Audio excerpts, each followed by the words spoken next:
Hi, I'm Wade Laszlo. I'm speaking with a union steward that I respect very much, Erik Jensen from the University of Minnesota. And the purpose of this is going to be the first of a series of many union stewards that I want to talk to that I have a lot of respect for and have a very similar philosophy of how the union should be run. And Erik, I just want to start off by asking you, how long have you been a Teamster?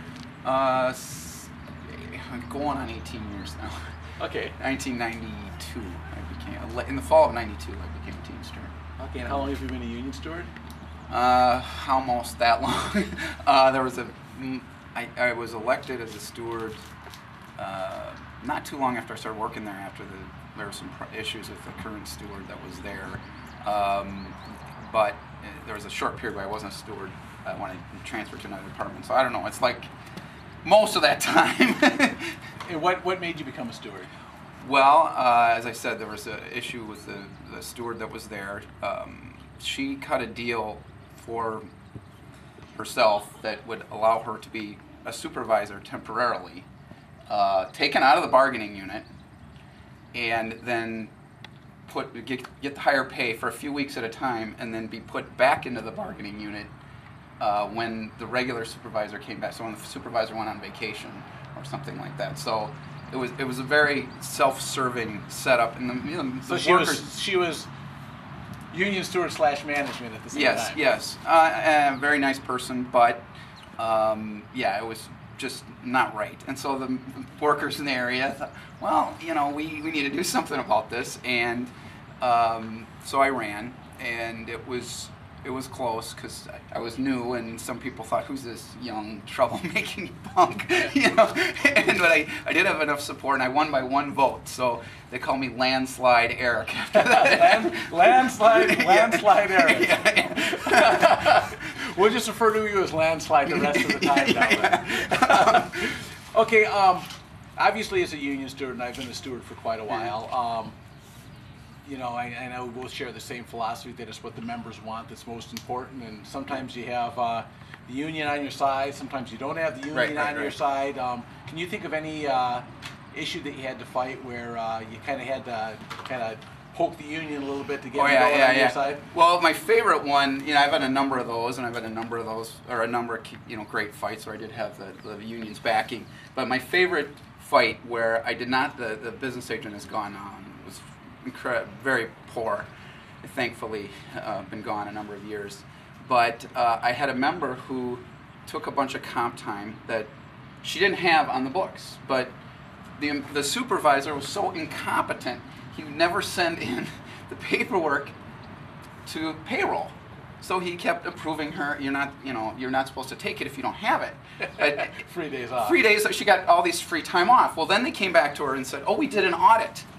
Guess what? You have gotten 29 hours in comp time that you did not have. You have to work overtime for free." And in fact, she did work a few hours. Before she even talked to me, she worked 3 hours, and under the time and a half rule, of course, so she still owed 24 hours. So by that time, I said, wait a minute, don't do this. We got to check into that. Don't keep working overtime for free. And I talked to the business agent. The business agent said, well, no, when you're overpaid, you have to pay it back. I said, well, this is time off that, she clearly was not notified that she didn't have. We have the proof. We had the slip, so it was sitting on his desk. He never sent the stuff in. And in fact, I dug through all these files at the University of Minnesota Industrial Relations Center and found one arbitration that was exactly the same, or almost exactly the same. It was the only one I could find, years and years of decisions, and it was, in fact, that it cannot be taken back when it's a mistake like that. Pay is different, and the business agent refused and refused it. Finally, through a lot of pressure, in fact,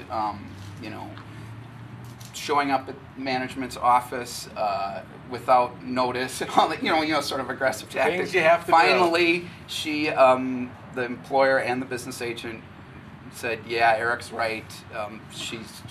We're writing off those 3 days. So that was one of my favorite cases.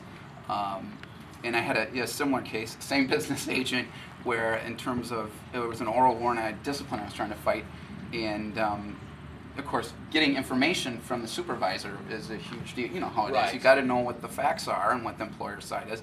And position of the BA and management at the time was, we've since changed this, was you have no independent investigatory power, you have to go to second step, we will wait to hear the facts. And